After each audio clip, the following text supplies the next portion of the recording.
So, we want to talk about every relationship you have, and we want to say to you that every relationship that you're currently living falls far, far, far, far short of the one that you've got in your vortex.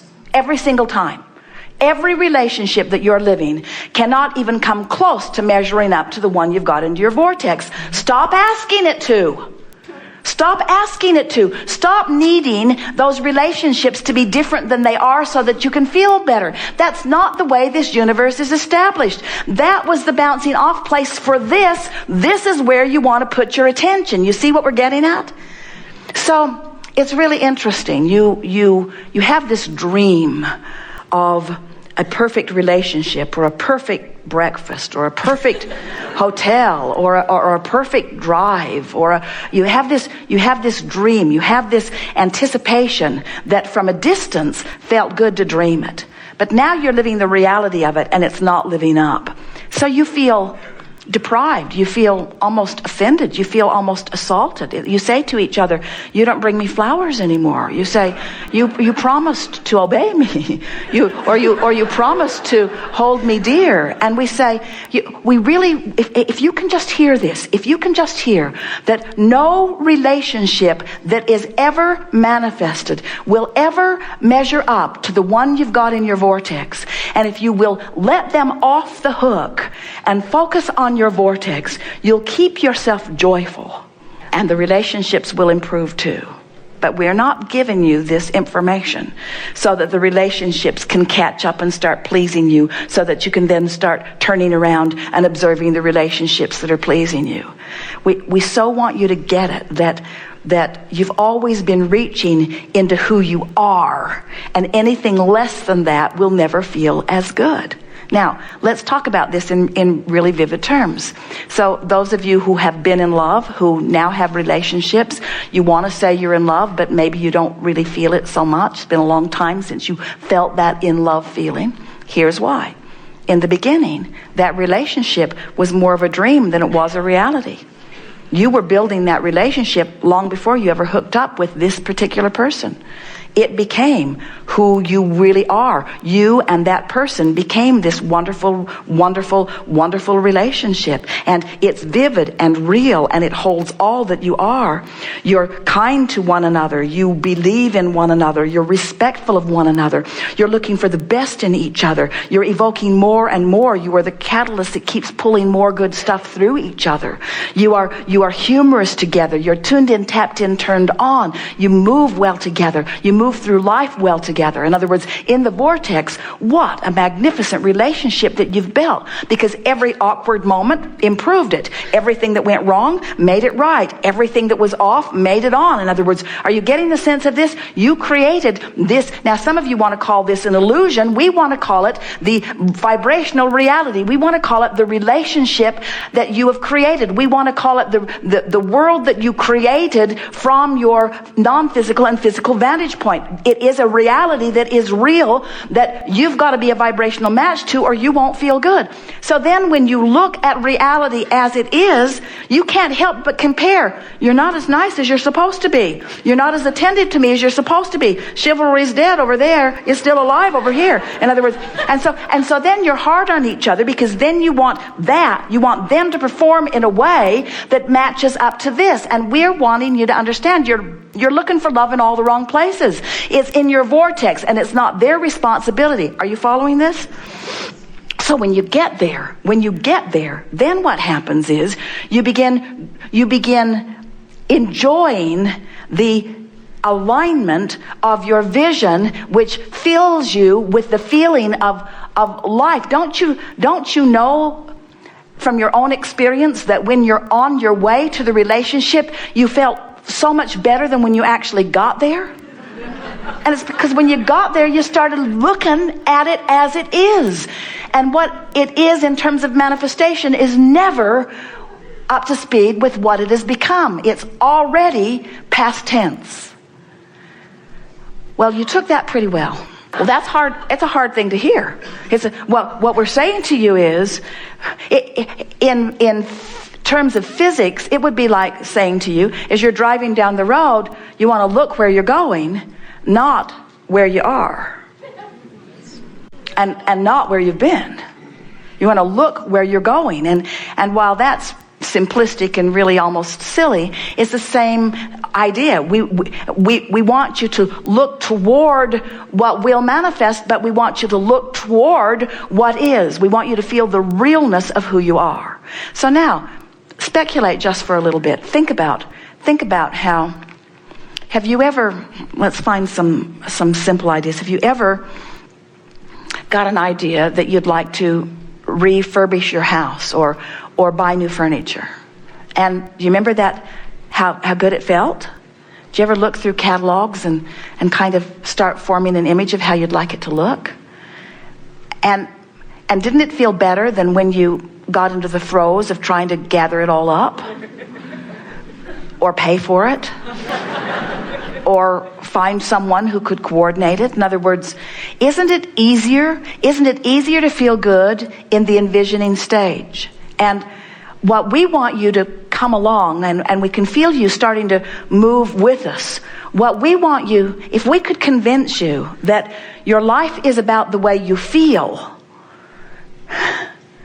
then it wouldn't matter to you if you're dreaming the new furniture or if you're placing it. If we've really convinced you that how you feel is where it's at. So movie makers just keep dreaming new movies. Authors just keep dreaming new books. Songwriters just keep writing new songs.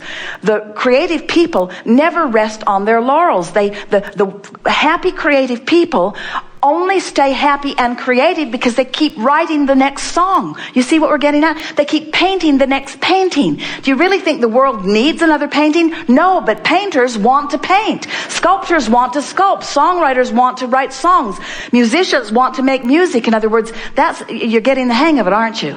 In other words, you want to flow the energy. That's how you mold the clay. You want to flow the energy. You want to think the good feeling thoughts. You want to sing the good feeling songs. You want to think the good feeling thoughts. You want to think the good feeling thoughts.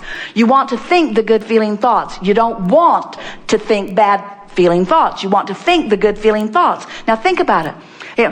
As we watch people building empires, as we watch relationships coming together, as we watch movements coming into being, do you know that far and away the majority of the movement happens before there is any physical stuff that even comes into being? In other words, as you dream your empire, as you dream your dream employees, as you dream your dream product, as you dream the world's response to it, as you dream that, it's all pure because there's no reality that's clashing with it. You got to dream it as you wanted to dream it. But when you start facing reality and reality clashes with the dream, that's when you lose your connection, and that's when your dream slows down. Well, you're almost there. You're closer than any audience has been, we'll tell you that. You're closer than any audience has been to us having convinced you of the reality of this vortex and the benefit to you to reach toward it. Because have you ever been on vacation and you've been out on the road and you've been sort of free and in an attitude of discovery with no time commitments, just sort of free flowing? And you know that fresh feeling of the universe just yielding to you fun stuff to see and fun things to feel? It's that fresh feeling that you can have all day, every day, once you start living this real time that we're talking about. So if someone says, "Did you get your new car?" you could say and mean and smile and feel good as you say, "No, I'm still dreaming about it." And then they'll go, "Oh." Oh. But you don't mean, "Oh." You mean, "I'm still dreaming about it." Did you meet that perfect? Did you find your lover yet? No, I'm still dreaming about him. Oh. No, you don't understand. He doesn't have to be here this red hot minute. The idea of him has breathed life into me, the likes of which I cannot even begin to explain. Did you write your best-selling novel yet? No, I'm just dreaming about it. Oh. Haven't really gotten around to it yet. Oh, no. Life is just showing me bits and pieces of it. I'm gathering it up. I can feel it formulating. I can feel the inspiration that's flowing through me. I've never felt so vivid or so alive. You move into your new house yet? No, I'm still dreaming about it. Oh, no. That dreaming about it is good. I'm in the vortex. I'm tuned in with the vibrational reality of it. It's breathing life into me. Oh, sure, it will manifest. But I've found, you can say to your friends, that the more that manifests, the more I have to ensure it. The more I have to move it from place to place, the more I have to clean it. In other words, you watch people. The more they gather, the less good they feel. The less they've got, the better they feel. We're not trying to talk you out of manifestations, friends.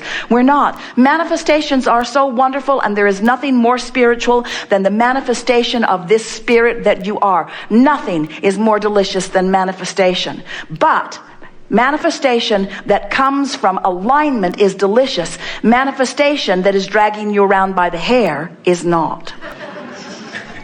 And we think that, in general, our human friends are hung up on the what-isness of manifestations and depriving themselves of the freedom of the natural joy that comes from rendezvousing with the energy that is truly you. Now that's easy for us to explain to you because we don't have a physical body that we're dragging around.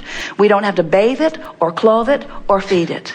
We don't live in a house that we have to pay rent on or own or insure. In other words, we live in a state of beingness. But here's the big picture for you. So does the larger part of you. You are spirit. You are not thing. You are a being, not a doing. You are a being, not a having. You are a physical being who has the potential of aligning with the clarity and the adventure and the love and the sureness and the worthiness that is really you. And you can tell moment by moment whether you've caught a glimpse of it. And when you do, milk it, milk it, milk it, milk it, milk it, milk it, milk it, until you say incessantly to those around you who say, well, what do you need? You say, I really don't need anything. There's nothing that I need. But I'm always on the quest for alignment. What does that mean? Well, it's sort of a long story, but what it basically means is I'm more than I see or that you see here in this physical body. And I can feel the wholeness of who I am through my emotions, and I'm always on the trail of that. Now, most people won't get it, but you do. You get it. And in fact, you've gotten it so good that you can't go back from it. We should have explained that at the beginning, that you now know too much. You now know too much. You can't go back. You know too much. You can't go back. You are source energy in physical bodies, and the way you feel is everything. A woman said, my lover left and now I'm sad. And we said, no, you're not. She said, Abraham, my lover left and now I'm sad. He said, no, you're not. She said, Abraham. She thought things she didn't say. Something about a ridiculous ghost. Abraham, you ridiculous ghost. My lover left and now I am sad. And we said, no, you're not. She said, let me be very clear with you. I wasn't sad. And then my lover left. And now I'm sad. I'm sad because my lover left. And we said, while you're interacting with that lover, you created a lover in your vortex that lover was not a match to. And when that lover left, you're using that as an excuse not to match up with the one that's in your vortex. You're not sad because that lover left. You're sad because right now, in this red hot minute, you are not a vibrational match to the lover you have created. That's why you're sad. You're sad because you are not up to speed with who you are. That's the only reason that you're ever sad. It's the only reason that you're ever sick. It's the only reason that you ever feel negative emotion. You're not up to speed. You're not up to speed. You're not up to speed. You're not up to speed. Well, how do you get up to speed? You care about how you feel, and you practice reaching for the thoughts that feel better until you find yourself in the vortex, and then you practice being in the vortex until you're chronically in the vortex, and then you're living real time. Then your source energy flowing through you. Now as you're interacting with others, all of you is in that moment. Now you're offering one signal, not split energy. Now you are living life as you've intended. That's what you came for.